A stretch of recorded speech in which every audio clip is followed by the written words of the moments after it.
So today we're going to be installing a AC recycling switch into my 1998 Ford Ranger 2.5 liter 4-cylinder.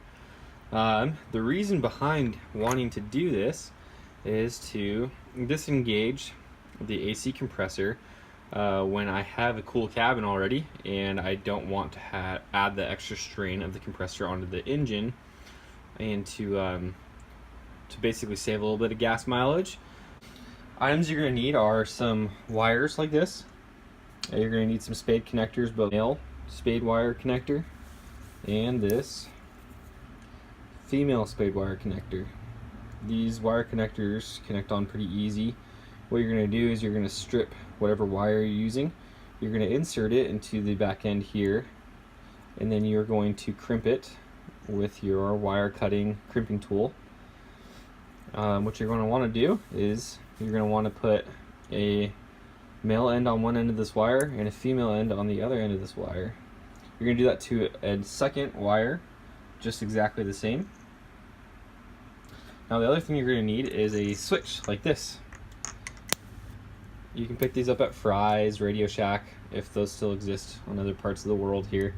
If you can find the 2 prongs, that'll work better, just because it makes it a simple circuit. Just a simple open closed circuit. That way you don't have to deal with any grounding or anything like that. The cool thing about these spade connectors is that with the female end, like this one right here, on this particular switch, you can just go ahead and slip it on to the prong here on the end of it. And it stays pretty secure and creates a very nice contact. So the next thing you're going to want to do is you're going to want to remove this entire face here and the stereo unit. So what you're going to do for these Ford Rangers and for the Mazda similar trucks, you can actually find there's going to be 2 bolts right underneath the stereo right there. You remove those bolts, and I believe it's a 7mm socket. After that, you're going to go ahead and work your way around the faceplate, disengaging all of the clips.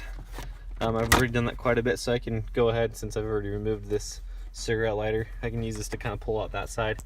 And you're going to want to gently do it on the other side. You can use a flathead screwdriver to do this. And mine's loosened up a little bit, so I went ahead and did that. Be careful as you're pulling this out, because your stereo is going to be connected as you pop it out. If you've got the stock stereo, you're just going to want to slowly remove this until you can see the back cables on the stock stereo, which will be right about there. I have an aftermarket, and you can easily just pull the module right out of the back there. Make sure that you suppress the clips, and then go ahead and unhook the antenna as well by pulling that out of the back of the stereo. And you're also going to want to be very careful not to yank out the AC/DC outlet, which I've already disconnected, but that would connect right here, and you can just remove that as well. Make sure that all 3 of those things are removed before you let this entire unit come out. So you go ahead and remove it like so. Now once you're in here, what you're looking for is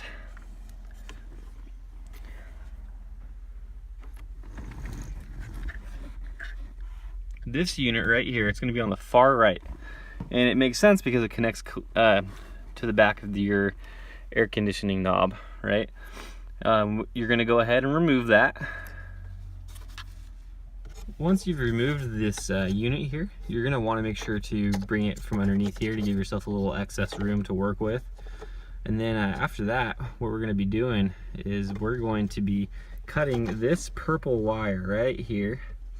I suggest that you do it in the middle, as to give yourself the most leeway to work with as possible, just in case something does go wrong. That way you can easily just put it back together if you need to. A little bit of background on why we're cutting this purple wire here. The reason why we're disconnecting this purple wire, this wire actually sends impulses through the computer to the compressor. It tells it when to turn off and shut off. So when we have in the case of these Rangers that don't have the circulating option, whenever we have any one of these air conditioning options turned on, it is activating the AC clutch and compressor. So basically, when you have this knob turned to any one of these positions, a signal or electricity is sent through this purple wire, and it will engage the compressor. Now, when we install the switch in the middle of that wire, basically called splicing, it gives us the option to open up that circuit, so it disconnects the wire essentially, or close it. Now, obviously, when we have that switch open up and the wire in a sense is disconnected, then that allows the air to circulate that's already inside of our truck by simply using any one of these options here, because that'll turn the fan on and keep it closed with inside the vehicle instead of engaging the AC compressor. So that's what we're accomplishing by adding this switch in. I've now cut this purple wire in half, and I've added on the female end of these spade connectors, because remember, what we have left over on our switch setup here are the male ends. Now, you can do that whatever way you like, but just make sure you keep track of what ends you have where. That way you install the right ones, obviously, on the end of the wires. So all we're going to do now is we're just going to connect these. And one huge benefit of these quick connectors is if for some reason this doesn't work out for you, you don't like the benefits of it, whatever, you can snip one of these off, add on the appropriate end, and you can connect the wire back together, and it would make a very strong connection. The yellow wires are coming from the switch itself. One of the wires goes to the plug unit itself, and then the other wire is going to the other half. So you can see the type of circuit we got going on here now that we got these connectors. Now you can go ahead and reconnect the plug to the control module.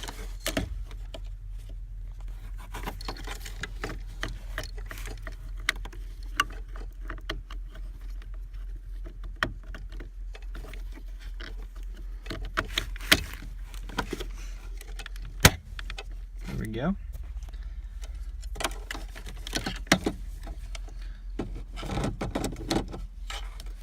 Install it all.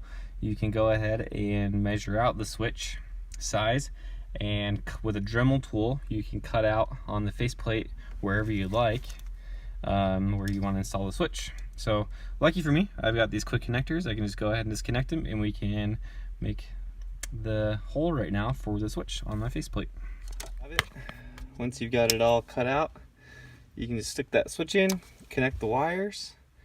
To use it, you're just going to turn the dial to which setting you'd like, and then you make sure the switch is engaged according to how you oriented it, and that should disconnect the PCM wire, and it would block the electricity to engage the clutch. And there you have your circulating button then. Good luck.